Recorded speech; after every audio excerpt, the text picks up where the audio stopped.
Good morning students, मैं रेखा पुरोहित आप सभी का स्वागत करती हूँ आप ही के अपने चैनल क्रीडेंट क्लासेस पर। हमने क्लास 10 का लाइफ प्रोसेस चैप्टर शुरू किया था, उसी को हम आज कंटिन्यू कर रहे हैं। अगर आपने उसका इंट्रोडक्शन पार्ट नहीं देखा है तो डिस्क्रिप्शन बॉक्स में उसका लिंक दे रखा है, वहां जाकर आप देख लीजिए। आज हम जो टॉपिक ले रहे हैं, पहला न्यूट्रिशन। न्यूट्रिशन होता क्या है? तो न्यूट्रिशन वो प्रोसेस है जिसमें हम खाने का यूटिलाइजेशन करते हैं, यानी हम कह सकते हैं कि obtaining and utilisation of food by living organism is called nutrition.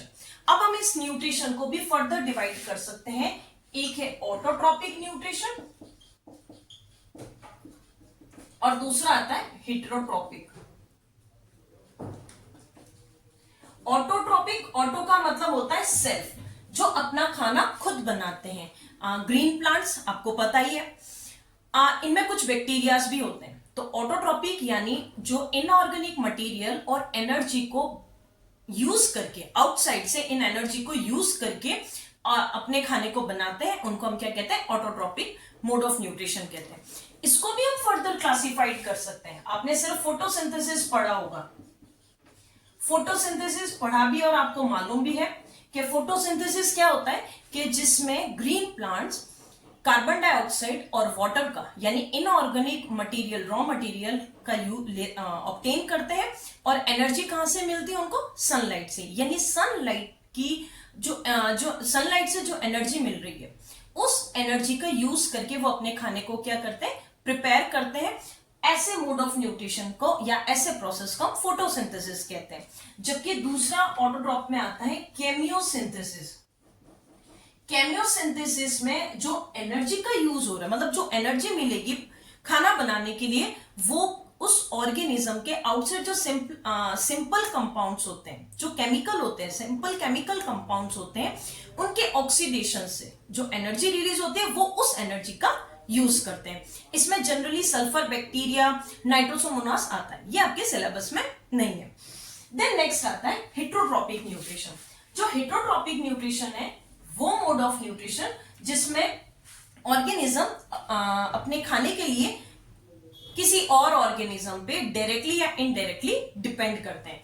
तो इसमें इसको भी हम फर्दर क्लासिफाइड करते हैं। फर्स्ट आता है सेप्रोफाइटिक, नेक्स्ट है पैरासाइटिक एंड होलोजोइक। जो सेप्रोफाइटिक मोड ऑफ न्यूट्रिशन है, इसमें जो ऑर्गेनिज्म है अपने खाने को डेड और डिकेइंग मटेरियल से ऑब्टेन करते हैं। इनकी एग्जांपल है फंगस, ईस्ट एक्सेट्रा। आपको यहां ध्यान में रखना है कि जो सेप्रोफाइटिक मोड ऑफ न्यूट्रिशन यानी जिनमें पाया जाता है, ऐसे ऑर्गेनिज्म एक्सटर्नल डाइजेशन होता है उनमें।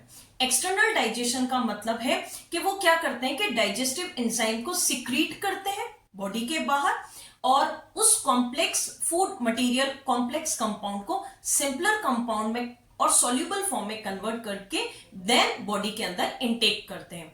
तो यहां क्वेश्चन बन सकता है, आपको एमसीक्यू के फॉर्म में दिया जा सकता है कि फॉलोइंग में से किसके अंदर या कौन से मोड ऑफ न्यूट्रिशन के अंदर एक्सटर्नल डाइजेशन पाया जाता है। या फिर इस तरह से भी दे सकते हैं, जो फॉलोइंग में से ऐसा कौन सा ऑर्गेनिज्म है जो सॉल्यूबल फॉर्म में इनटेक करता है अपने खाने को और बॉडी के बाहर डाइजेशन करता है।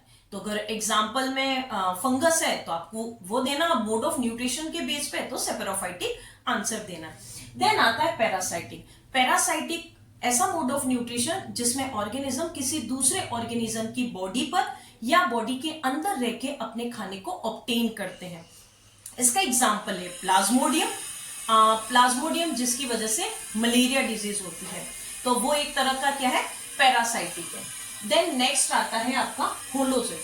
होलोजोइक मोड ऑफ न्यूट्रिशन में कॉम्प्लेक्स फूड को ऑब्टेन करते हैं या सॉलिड फॉर्म में खाने को लेते हैं, उसको हम क्या कहते हैं? Holozoic mode of nutrition. और इनको भी हम फर्दर क्लासिफाइड कर सकते हैं, हर्बिवोरियस, कार्निवोरियस और ओमनिवोरियस। तो ये तो सिंपल था आपका न्यूट्रिशन। नेक्स्ट हम फोटोसिंथेसिस और न्यूट्रिशन इन ह्यूमन बींग्स देखेंगे, और जितने भी इसमें क्वेश्चंस बनते हैं वो सब भी करेंगे। तो stay tuned, have a nice day.